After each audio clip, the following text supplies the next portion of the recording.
Мен Қуанышбек Нұрбақ, Түркістан облысы Арыс қаласы Мұхтар Әуезов атындағы гимназия мектебінің 9 сынып түлегімін.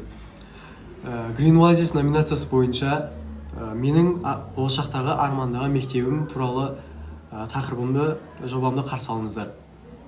Ландшафтты пайдалана отырып, әр түрлі материалдар қолданып салынған макет.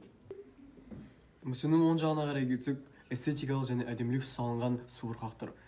Ал оны ары қарай кетсек, спорт комплекс. Спорт комплекстің басты мақсаты балалар әр түрлі үйірмелерге қатысу үшін. Мысалға, баскетбол, волейбол, гандбол, футбол, тағы басқа спорт түрлері.